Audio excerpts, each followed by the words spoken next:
qu'en 5 jours, près de 10 000 Congolais ont été tués à l'occasion de l'invasion des Goma. Et nous savons depuis, vous suivez quotidiennement la situation dans l'Est qui tue, qui gouverne par crime. Je ne voudrais peut-être pas faire la litanie des crimes qui sont commis, mais ici, c'est qu'il faut savoir, il y a un pays qui a un agresseur. Et nous, évidemment, nous sommes dans une posture de légitime défense pour toutes nos populations. Et donc, nous qui devons protéger nos populations à tout prix, nous qui voulons qu'on desserre l'étau pour que très rapidement nous puissions apporter l'appui humanitaire, on ne peut pas être responsable de ces bombardements. Et donc, il faut regarder du côté de celui qui nous accuse pour voir ce qui se passe sur le terrain et qui en est les responsables. Donc vous n'êtes pas responsable des bombardements Écoutez, ceux qui bombardent, ceux qui tuent sont ceux qui aujourd'hui sont les occupants et leurs supplétifs. Vous n'avez qu'à regarder. Ils vont renvoyer la balle en fait. La question, c'est pas de renvoyer la balle. La question, c'est que nous avons, nous, République démocratique du Congo, été agressés. Et c'est établi par tout le rapport. Même si du côté du Rwanda, c'est le seul pays qui ne voit pas qu'il est agresseur. Mais si vous regardez, pourquoi avons-nous signé alors cet accord à Washington s'ils n'avaient aucune responsabilité dans ce qui se passe en termes de troupes, des matériels et de tous ces crimes qui ont été commis. Ici, nous avons sérier tous les problèmes justement. C'est pour ça que nous sommes à Washington. C'est pour ça que nous sommes à Doha.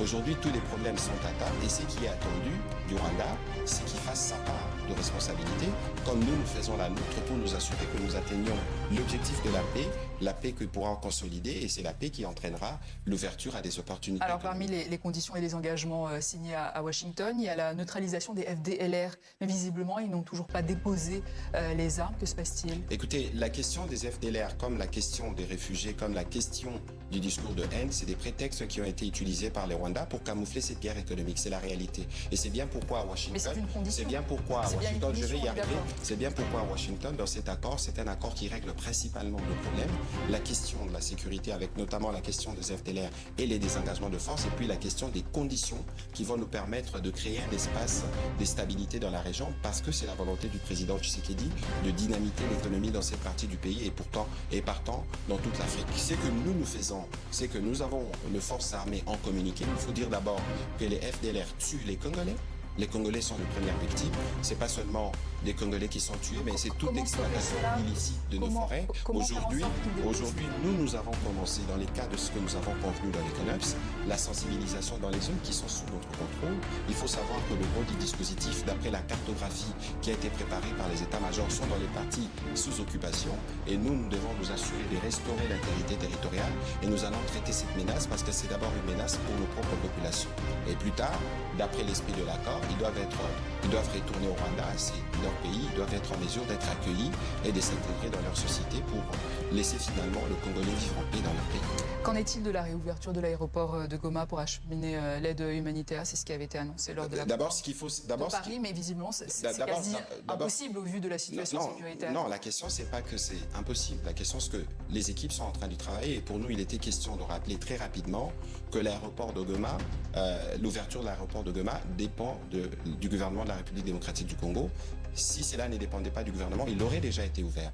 Mais ici, nous voulons faire, parce que nous avons publié ce qu'on appelle en langage des techniciens un NOTAM, qui fait que les aéroports de Goma et de Bukavu ne peuvent plus être desservis en vol.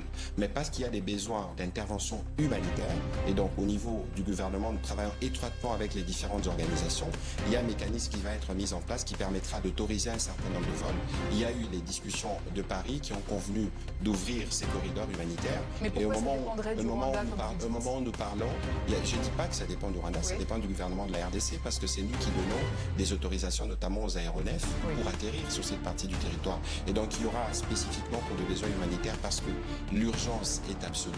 Il y aura une ouverture qui permettra à certains appareils de pouvoir atterrir avec de l'aide pour nos populations. Évidemment, ce sera encore convenu avec les humanitaires. Les discussions sont en cours à ce niveau. Sur le retour des réfugiés congolais qui ont fui la guerre vers le Rwanda, pourquoi leur refuser le retour? Alors que ce soit sur la question de réfugiés congolais qui sont au Rwanda, que ce soit sur la question du discours de haine qui est un prétexte recyclé parce qu'en réalité, c'est les discours du Rwanda qui stigmatisent nos communautés. Vous savez que la RDC, c'est plus de 100 millions d'habitants, c'est plus de 450 ethnies. Nous vivons en harmonie. Être en harmonie ne veut pas dire qu'il y a toujours des conflits, mais ce n'est pas acceptable qu'un État voisin se présente comme un protecteur d'une communauté dans un autre pays. C'est déjà ça, la stigmatisation. Pour le reste, le président de la République, comme nous tous au niveau du gouvernement, nous nous assurons qu'il n'y ait pas des discours de stigmatisation ni contre une quelconque communauté. Nous voyons monter plutôt en flèche du côté de la partie occupée par le rebelle des discours hostiles, par exemple, au Baluba, qui font des appels qui ne sont pas de nature à cimenter l'unité nationale, mais nous savons ce que c'est et pourquoi ils le font.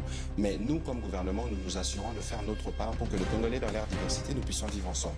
Sur la question de réfugiés, c'était un des prétextes, mais que nous avons vidé parce qu'aujourd'hui, que ce soit la partie rwandaise, la partie congolaise autour du HCR, les problématiques ont été sériées, les listes ont été établies et nous attendons le moment venu, le retour de la paix, parce que la base du retour de réfugiés, c'est une base volontaire. Vous n'allez pas demander à ceux qui sont partis pour des raisons de guerre de revenir dans une région qui est encore sous pouvoir. Mais vous ne doutez pas qu'ils soient congolais?